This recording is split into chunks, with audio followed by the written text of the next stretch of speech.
Okay, screen is visible to all of you.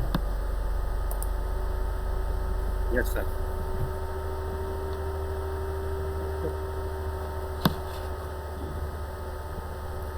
So in previous class we have discussed about the iron carbon diagram, and that is very important. So all the points related to the carbon diagram we have discussed in the Friday class. And one more thing, I have already told you that I can conduct the exam any day. So there is no special announcement that I will conduct the first national test on that particular day or that particular day. I can conduct the exam any day, so you will be ready for that. Clear?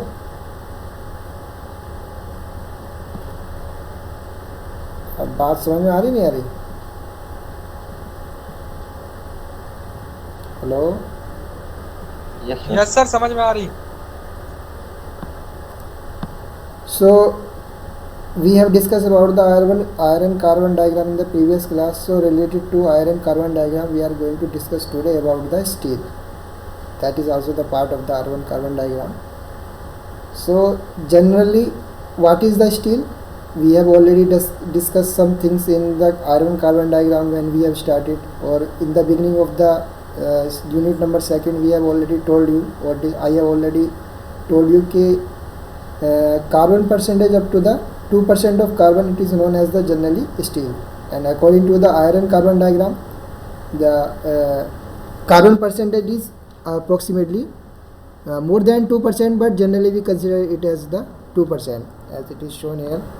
2.14 is according to the Billiam and Callister, but we generally consider it as the 2%. So up to the 2% of carbon we have the steel. So I hope according to the carbon content you are aware up to how much percent, what is the percentage of the carbon in the steel? What is the percentage? Up to 2% of carbon. Further, depending upon the carbon percentage up to the 2%, it is further classified into 3 categories. And depending upon the carbon quantity in the iron, how much the percentage of the steel, percentage of the carbon it has in iron. So further, steel is divided into 3 categories. So first category क्या तुम्हारी? What is the first category? Is low as than the low carbon steel, which has the carbon percentage below the 0.3%. How much percent? 0.3%. So if the carbon percentage in the steel is below than the 0.3%, then it is known as the low carbon steel. Further, if the carbon percentage is vary from 0.3 to 0.8, it means now the carbon percentage is increasing. In case of the low carbon percentage, we have the carbon percentage of the carbon is less than, and carbon percentage is less than 3%, 0.3%. But in case of the medium carbon steel, we have the carbon percentage more than 3% and less than 0.8%. Clear? Yes or no? And again there is another classification depending upon the carbon, what is the percentage of the carbon in the steel. It is known as the high carbon steel or alloy steel also. So generally it has the it consists the carbon percentage. How much carbon percentage? 0.8 to यानी कि more than 0.1 to 1.5% of carbon. So this will be come under the category of the high carbon steel. So now first we have the steel. So if the carbon percentage in the iron is up to the 2%, then it is known as the steel. Now we have the subdivision of the steel also. Depending upon the further percentage of the carbon, if we have the carbon percentage less than the 0.3%, then it is known as the low carbon steel. Then it is further subclassified. Steel is further subclassified into 3 categories, that are the low carbon steel, medium carbon steel and high carbon steel. So apart from all this percentage, apart from percentage, steel has some tremendous some operating characteristics and operating parameters or operating performance, and it has a most widely used element. Steel is most widely used due to this following characteristics. Yani it has a very good combination of hardness and toughness. It is also malleable as well as ductile. So it has a good combination. It is hard भी है and tough भी है. Simultaneously it's malleable and ductile. And we can use steel also for static as well as the dynamic load condition. Static as well as the dynamic loading condition, we can steel component या parts of the component which are made of the steel can also be used. And second, good combination of tensile and compressive strength. Tensile for and if we are applying the tensile force on the component, then it is that component is suitable. The component made of the steel is suitable for that purpose. And if we are applying the compressive, so alternative as we have discussed the fatigue property of the mechanical property. Fatigue is a property. Alternative yani alternative stresses are generated in the case of the fatigue. So steel component can be used for the application where fatigue is applicable, because tensile and compressive का मतलब है its nature is changing. Sometimes it is negative, sometimes it's positive. So this constitute towards the fatigue condition. Now it has a high melting point. As we know, the melting point of the steel or iron generally is more than 1600 degrees centigrade. In actual scenario, we have the theoretically scenario, we have the melting point of steel how much? 1595. कितना होता है भाई? 1595 है ना? 1538 degree centigrade, यानी maximum क्या तुम्हारा 1538 degree centigrade. But generally it is approximately near about the it is considered the melting point of the steam is 1600 degree centigrade. So these are the some tremendous property or characteristic of the steel that's for its wide application in many industry point of view and other points of view. So we are discussing there are three types of steel available depending upon the carbon percentage.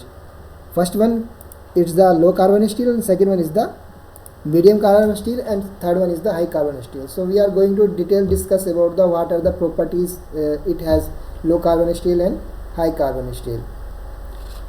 So low carbon steel, again now further we are going to discuss the further classification, yani sub classification of the steel. That is the very first sub classification of the steel depending on the carbon percentage is the low carbon steel. And what is the percentage it have? As we have discussed just in previous slide, how much percentage? 0.3. So here it is also written that these yani ke the low carbon steel generally consists the carbon percentage about 2.5%. So it is generally approximately equal to 0.3, as we have already said that ke below the 0.3%, below the 0.3%. So that's why again it is yani below that 0.3% and 0.25 is the less than 0.3. Yes or no? Yes or no? Sir, can you repeat? What can I repeat? Sir, the thing you have just said. We have discussed the low carbon steel is come under the category if the carbon percentage is less than 0.3%. And how much percentage is given here? 0.25. 0.25. 0.25 is more than 0.3 or less than?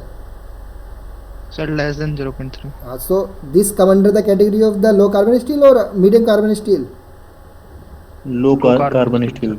So that's why it is written here ke 0.2.5%, because it is less than 0.3. And the maximum output from the hearth furnace or any LV converter or which furnace, either any of furnace we are using, the maximum amount which obtained from the earth furnace is the low carbon steel. Yani we will get the maximum amount of the product when we are manufacturing the steel from the open hearth furnace is which one?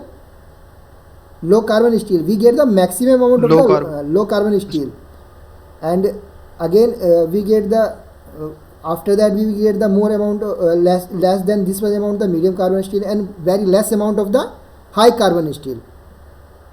Getting my points or not?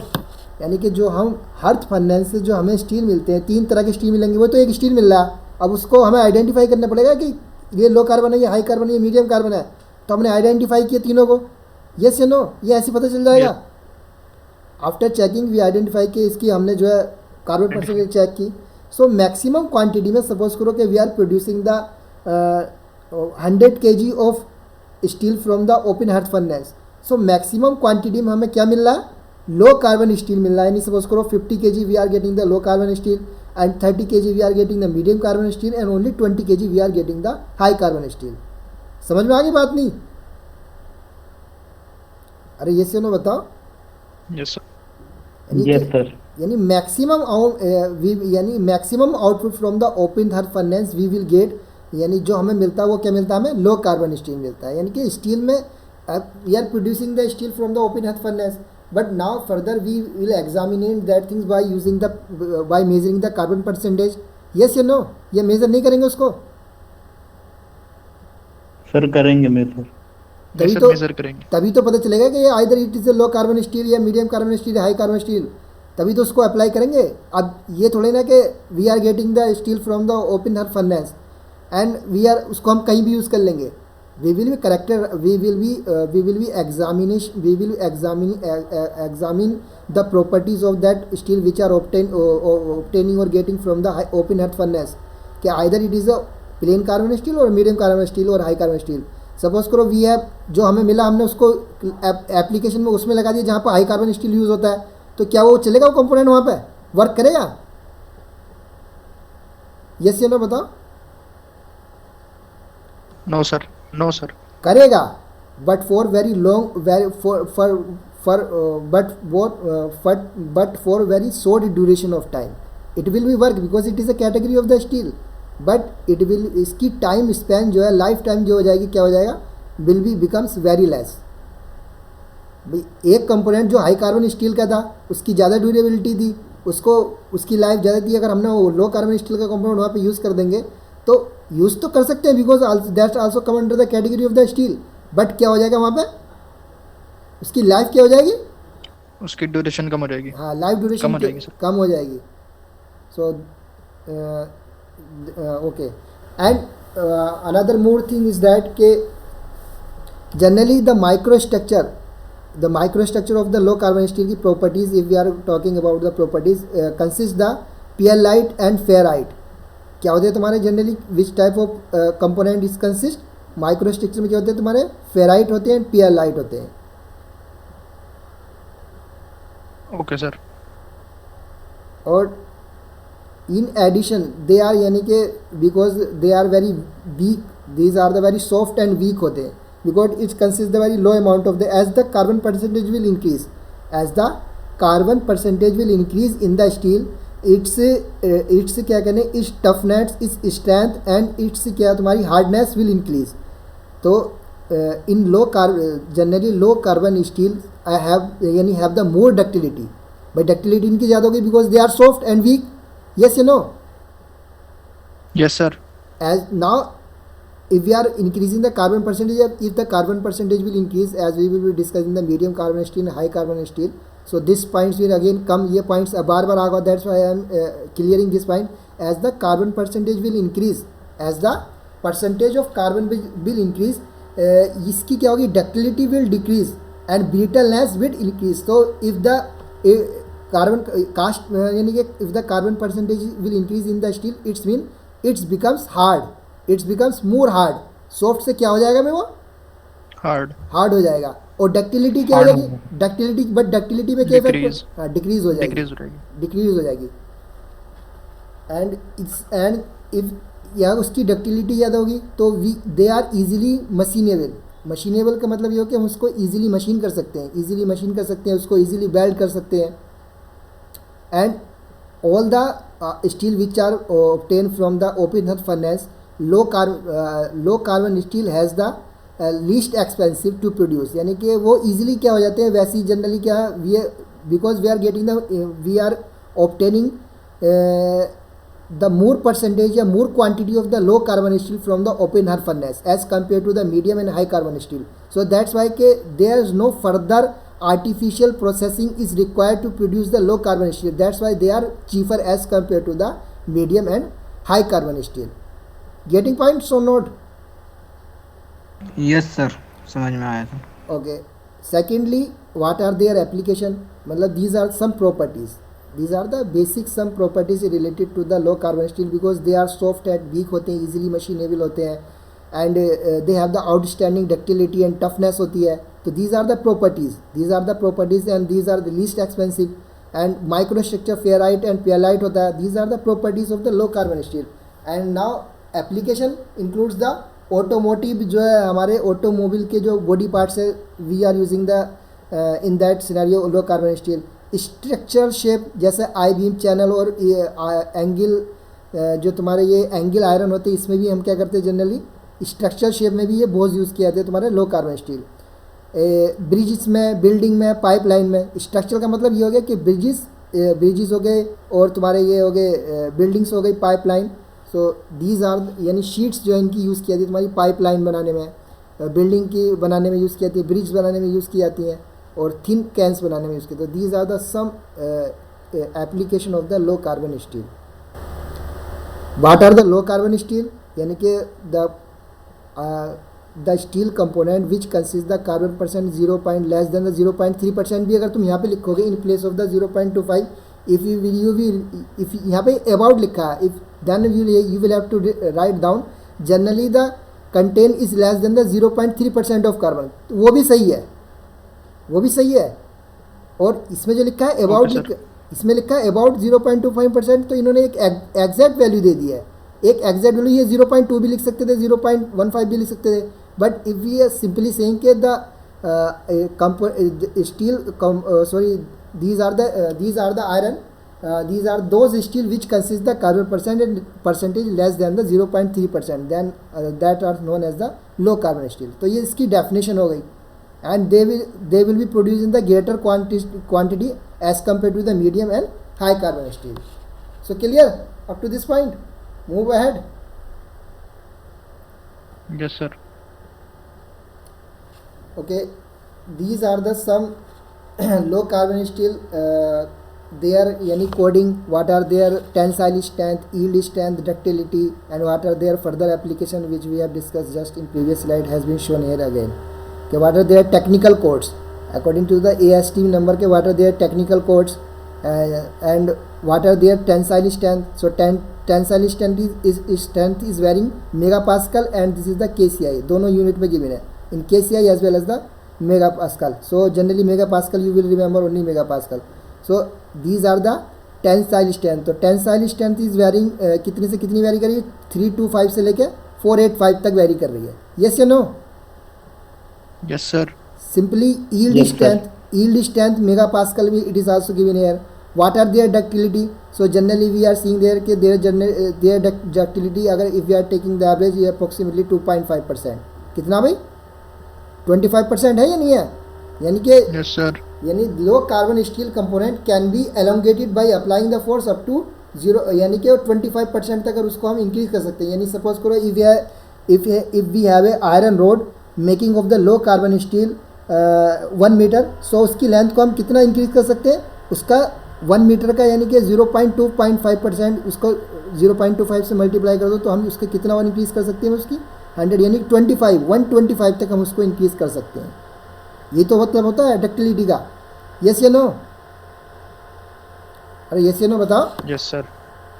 यानी simply if we have a steel यानी steel rod है जिसकी this is a steel rod and the length of this steel rod is 1 meter. Same I am saying कि 1 meter है. So how much we can ductility है इसकी, suppose करो कि 2.5. It is saying कि 2.5 is the ductility of the low carbon steel. It's mean we can increase the length of this 1 meter load 1 + 1 multiplied 2.5। तो इसकी length कितनी और increase की जा सकती है? 1.2.5 इसकी लेंथ को हम इसमें और इंक्रीमेंट कर सकते हैं, इसकी ये मैक्सिमम लेंथ हो जाएगी if we are applying the load. ये इसकी डक्टिलिटी का मतलब हो गया। So apart from this application has been already written, we have already discuss these things. One more thing which is written here, high strength low alloy steel. What are these? High strength low alloy steel. This is the further classification of the further sub classification. This यानी कि high strength low alloy steel. These also the low carbon steel. These alloy also मतलब ये भी क्या है तुम्हारे low alloy steel है? Yes या no? Low carbon steel है? These Yes, also sir. because these are but they known as the high strength low alloy steel, यानी we have increased their strength in यानी in case of the low carbon steel, the low carbon steel में जो हमारे पास जो low carbon steel था उसका एक और extended version है, that is known as the high strength and low alloy steel, यानी कि they have the superior property, they have the high hardness, they have the high they have the high toughness, and they can resist more corrosion, they can resist more their corrosion resistance is more as compared to the plain carbon general plain carbon steel, यानी कि there is the सब classification of, यानी सब उसी का एक part है। लो carbon steel जो तुम्हारे एलॉय हैं उन्हीं का ये पार्ट है, बट क्या है कि they have some superior property as compare to which one? Low carbon steel. Low carbon steel, यानी कि these यानी high strength low alloy steel has the superior property as compare to the low carbon steels. That's why they have been use, वहाँ they will be use in the critical condition where the plain carbon steel is becoming fail early, यानी कि if we are applying the plain carbon steel in a bridge condition and the load sustainability capability of the plain carbon steel यानी low carbon steel is comparatively low, और say we can say कि उसकी life जो है degrade हो जा रही है जल्दी, वो जल्दी से क्या हो जा रहा है तुम्हारा बैंड हो जा रहा है या कुछ और प्रॉब्लम आ जा रही है। So in that scenario we will be use high strength low alloy steel for plain carbon low carbon steel.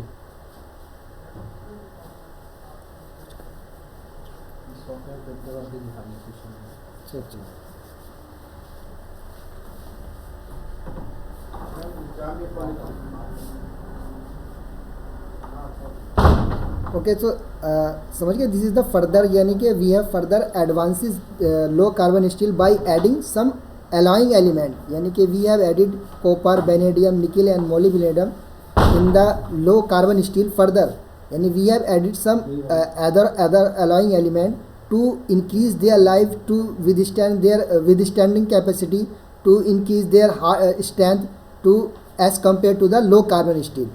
So I hope that now you will getting what are the low carbon steel and they have the superior property as compared to the low carbon steel because we have added some extra alloying element, that is copper, vanadium, nickel and molybdenum in how much percentage? More than 10%, more than 10%, to increase their strength and to increase their durability, to increase their ductility and to increase their machining property. So these are the further extension of the plain carbon steel material. So again their application are same, but they have the superior property as compared to the low carbon steel. So this point is clear. Move ahead. कि what are the high strength and low alloy steel क्या है, ये सबको समझ में आया नहीं आया भाई? यस सर, आ गया। Yes, sir. क्या है ये बताओ? What are these? High strength low alloy steel क्या है? What are they? चल में जल्दी बताओ। सर इसमें कार्बन की परसेंटेज ज़्यादा होती है और इसकी स्ट्रेंथ भी ज़्यादा होती है और डक्टिलिटी की परसेंटेज डिक्रीज हो जाती है। नहीं नहीं नहीं नहीं, ये तो बिल्कुल ही गलत सर है। लो कार्बन स्टील में सर हाँ एक्स्ट्रा एलॉइंग मेटल मिला देते हैं सर, उससे हाई स्ट्रेंथ लो एलॉय हाँ, स्टील बनता है सर, वेरी गुड इसकी वेरी गुड, ड्यूरेबिलिटी ज़्यादा होती है सर। हाँ वेरी गुड, यानी कि इसमें generally carbon percentage is remaining same because low carbon steel में क्या होगा, carbon percentage is less than 0.3%। Yes या नो? कार्बन परसेंटेज तो रिमेन सेम रहेगा या इंक्रीज कर देगा? बताओ भाई। Yes, sir. No, sir. Same रहेगा सेम रहेगा No, sir. Because these are the low carbon steel, but what we are doing here, we are adding some another alloying element in that, so that their property will enhance, yani they have the good properties, they have the some good properties, their capability is increased, their resistance will increase, their life will increase as compared to the low carbon steel. यानी जो लो carbon steel के जो हमारे जो लो carbon steel जो है के जो कंपोनेंट बने हुए हैं, उनकी फर्दर लाइफ को इन्हेंस करने के लिए हमने उसमें एक अदर अलाइंग एलिमेंट को उसमें ऐड किया है. परसेंटेज तो सेम है, और जो एडिंग एलिमेंट हम कितना ऐड कर रहे हैं, तो वो कह रहा है कि जनरली वी ऐड द जो हम कॉपर, वैनेडियम, निकल, मोलिब्डेनम जो ऐड कर रहे हैं, वो लगभग हम 10% के अप्रोक्सीमेट ऐड करते हैं उसमें. Carbon percentage remaining same, but we are हम उसमें आयरन की परसेंटेज को कम करके उसमें कोई अलाइंग एलिमेंट को साथ में ऐड कर दे रहे हैं. तो उसमें क्या हो रहा है, उसकी property now the property of the low carbon steel become superior as compare to the plain low carbon steel, because these are known as the high strength, because their strength has been increases. Yes or no? Yes, sir. Yes, sir.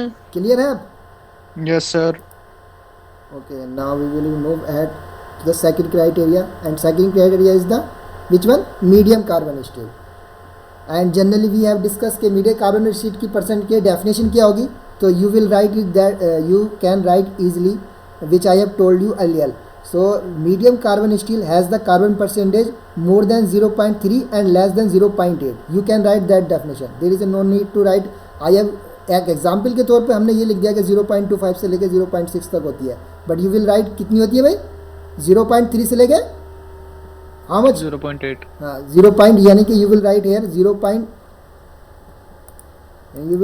0.3 to carbon percentage less than 0.8. Okay, so this will B, एक दो line की definition होगी इसकी तो फिर. हाँ definition तो simple होती है, डेफिनेशन इट्स में कोई बड़ा टिपिकल टास्क नहीं है, डेफिनेशन सिंपल है. But what are the properties, properties भी अप्रोक्सीमेटली ऑलमोस्ट सेम होती हैं कार्बन और लो कार्बन स्टील की.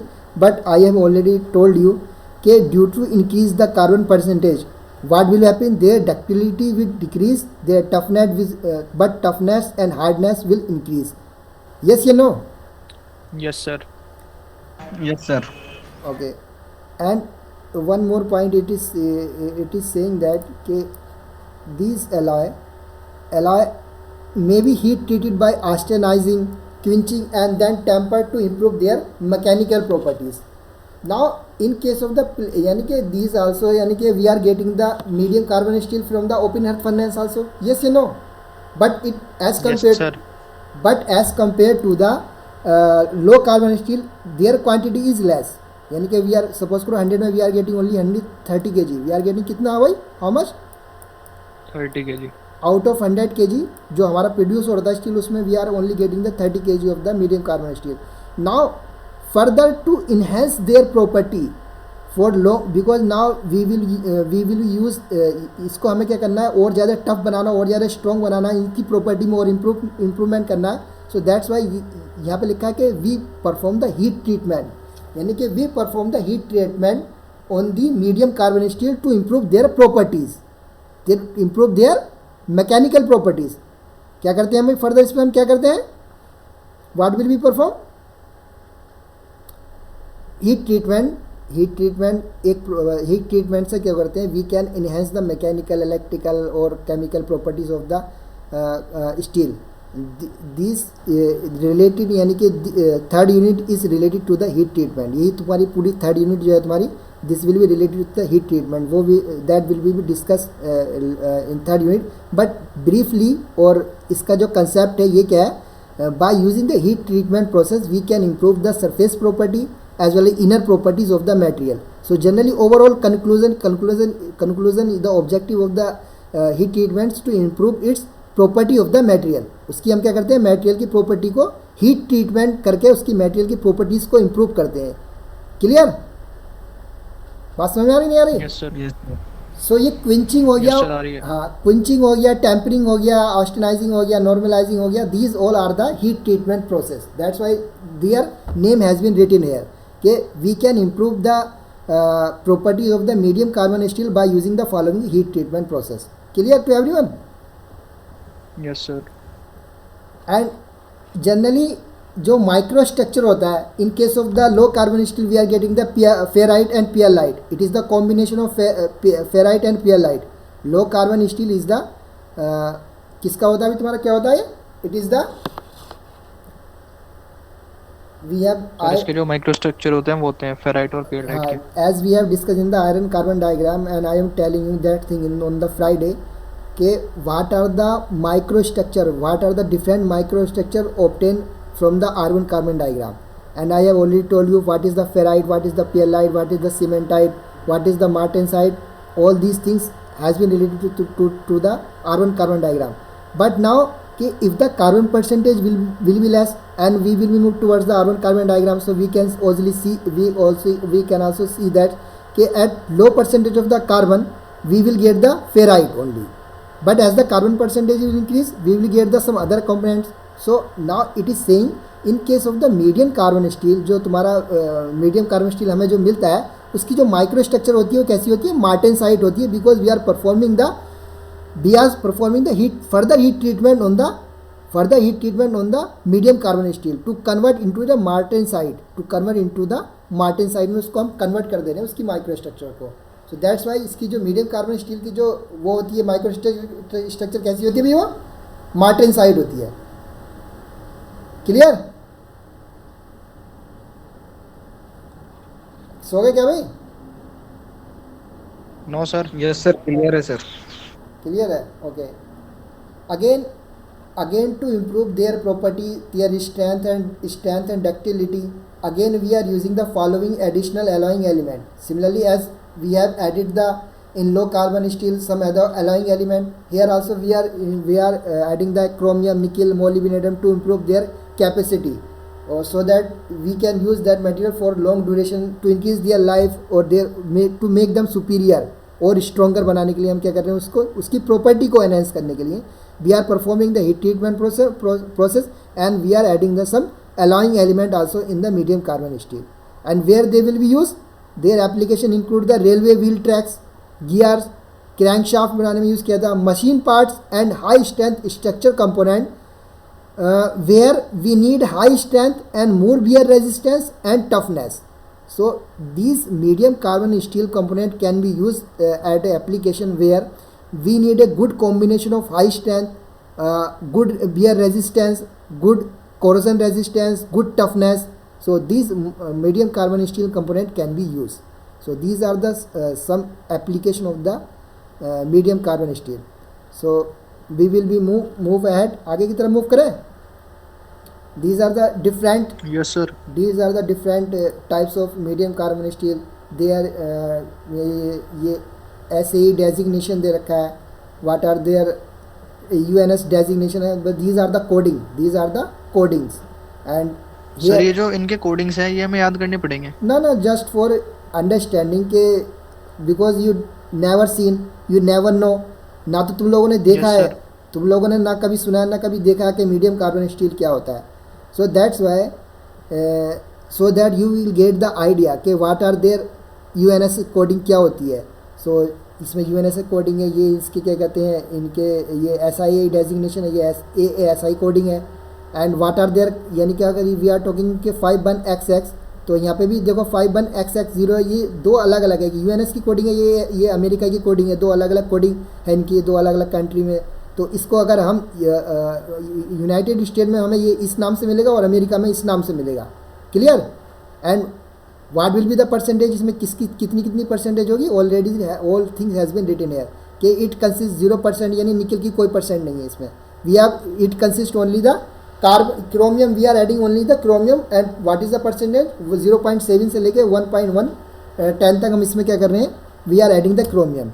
molybdenum 0 है और other element भी कोई ऐड नहीं कर रहे हैं, only chromium will be added in this thing. So there here why it is showing here कि what are their American standard and why their UN standard, जो उनके टेक्निकल नेम क्या होते हैं वो यहाँ पे शो करने के लिए तुम लोगों को दिखाया गया है कि what are they known as.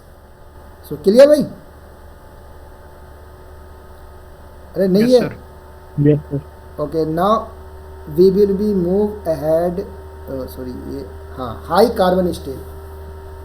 So high carbon steel की डेफिनेशन में यू कैन सिंपली राइट कि कार्बन परसेंटेज की होती है 0.8 से लेके 1.5 तक होती है. So you can write that things also. No. Yes sir. Okay. अब ये क्या है कि अगेन दे विल बी, जो इनकी जो माइक्रो स्ट्रक्चर होती है, the micro structure of the high carbon steel also found in the form of martensite. कैसी होती है भैया? मार्टेनसाइट होती है. यस. इसकी भी कैसी स्ट्रक्चर होती है? What type of? Martensite. Martensite structure होती है. And if we are talking के what are their properties, so in all the low carbon steel, medium carbon steel and high carbon steel, in all three category of the steel, high carbon steel has the hard are more hardest, यानी सबसे ज़्यादा hardest होते हैं ये. they are more सबसे ज़्यादा strongest होते हैं. and but they have the low ductility. and why they have the low ductility? I have already told you that as the carbon percentage will increase in the steel, its ductility will increase, but their strength will increase. That's why they have the more their hardness and strength will increase. Yani they are more stronger, they are more harder, but their ductility is low as compared to the medium and low carbon steel. Getting this point or not? भाई सबको समझ में आ रहा है? Yes नहीं sir. Point? Yes sir. यानी जो तुम्हारी हाई कार्बन स्टील है as compare to the medium and low carbon steel मतलब हार्ड है और स्ट्रोंगर है, बट डक्टिलिटी क्या है उनकी लो हो गई है because the carbon percentage will increase due to the increase the carbon percentage. Again they will be, again उनमें क्या करते हैं, जो हमें जो ये स्टील मिलता है, टू कन्वर्ट ये to make it more harder और more stronger, we again perform the क्या करते हैं उस पर हम क्या परफॉर्म करते हैं? we again perform the heat treatment process to improve their further mechanical as well as chemical, to improve their property. Again we perform the heat treatment process, और that is the tempering process. उस पर hardening और tempering process करते हैं so that कि उसकी hardness will increase हो जाए और उसका क्या हो जाए तुम्हारा, उसका bear resistance, corrosion resistance, mechanical property enhance हो जाए. Clear? So on medium carbon steel and yes sir. on medium carbon steel and high carbon steel we are performing the heat treatment process so that their mechanical and chemical properties or overall properties will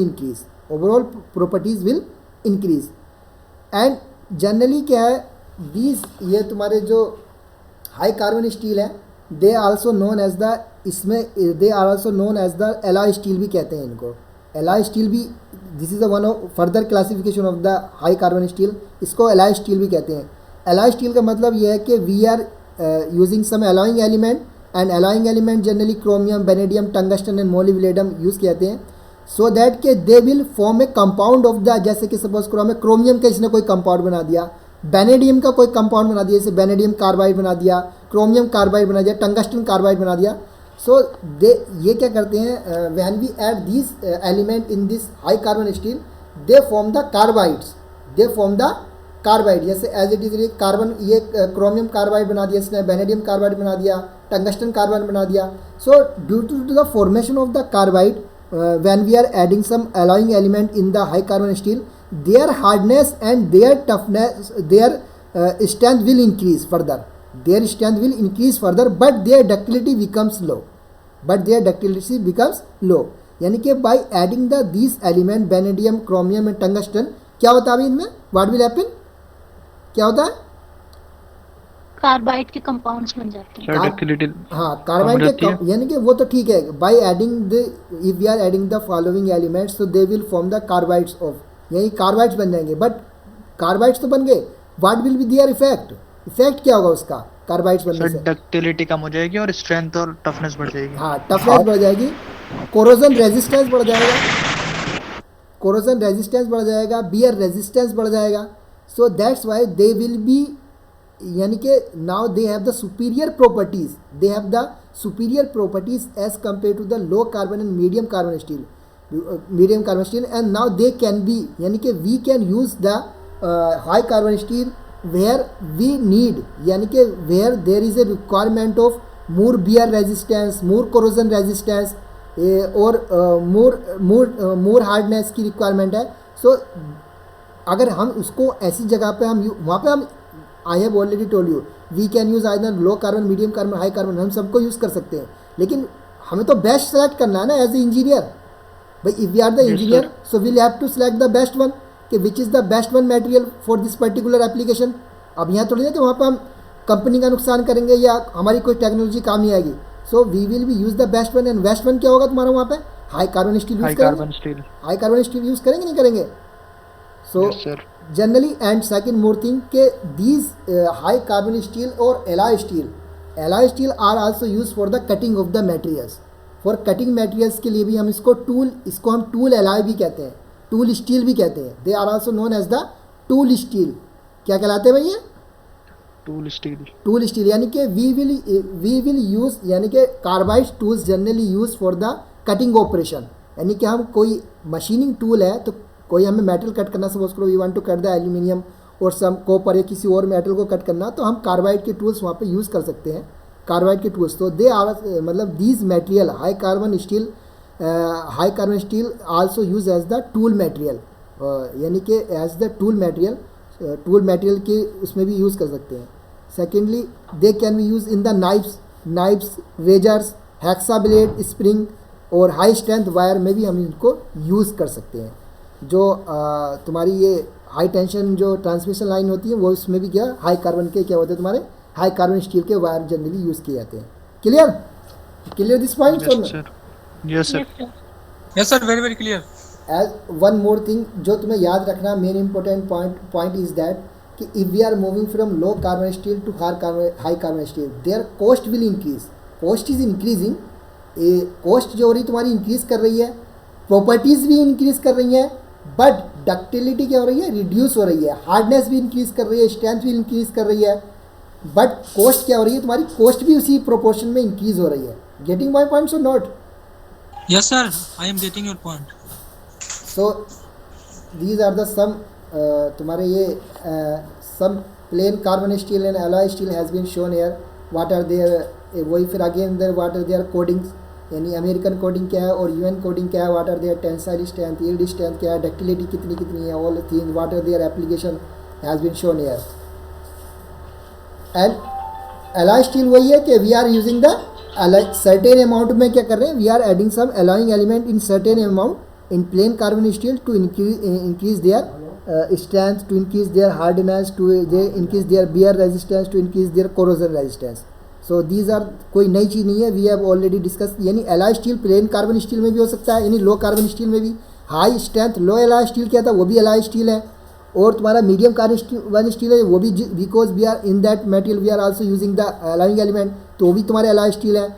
और high carbon steel क्या है, वो भी alloy steel है. So in all the three category के alloy steel, this is not specified only for the high carbon steel के नहीं होता, but generally we use this alloy steel for high carbon steel. किसके लिए use करते हैं भैया? High carbon steel. So this is all about the. Sir जैसे और भी होती हैं जैसे हाई स्पीड स्टील, सर उसमें क्या फ़र्क होता है इनके? हाई स्पीड स्टील तो यही तुम्हारा हाई कार्बन स्टील ही तो है वो. उसको हम 1841 के नाम से भी जानते हैं उसको, हाई स्पीड स्टील को. I have already told you high speed steel is use for the, उसको हम टूल्स की तरह यूज़ करते हैं. We use that. Yes sir. Tools तो अभी तो बताया तुम्हें, वो कार्बाइड्स होते हैं. क्या तुम्हारे 1841 उसका नाम है, उसका मतलब वो 1841 उसको कहते हैं बिकॉज उसमें 18% जो होता है क्रोमियम होता है और 4% उसमें वेनेडियम होता है. 4% उसमें वेनेडियम होता है. That's why that is known as the, and 1% nickel होता है. तो उसको हम क्या कहते हैं, 1841 के नाम से भी जाना जाता है हाई स्पीड स्टील. अभी तो तुम्हें बताया कि कार्बाइड्स बना देते हैं कंपाउंड. ये अभी बता नहीं बता कि they will form the carbides and carbide. तो ये तो these are come under the high speed steel, जो है come under the high carbon. ये हाई कार्बन स्टील या एलॉय स्टील है. So okay sir. तो ये तुम्हारा हो गया, तुम्हारा ये डिफरेंट क्लासिफिकेशन हो गया तुम्हारे किसके, स्टील के क्लासिफिकेशन हो गया. सो आज के लिए जो है सफिशिएंट इतना ही, आज के लिए इतना ही रहने देते हैं. नेक्स्ट क्लास में हम बाकी चीज़ें डिस्कस करेंगे, कास्ट आयरन वगैरह.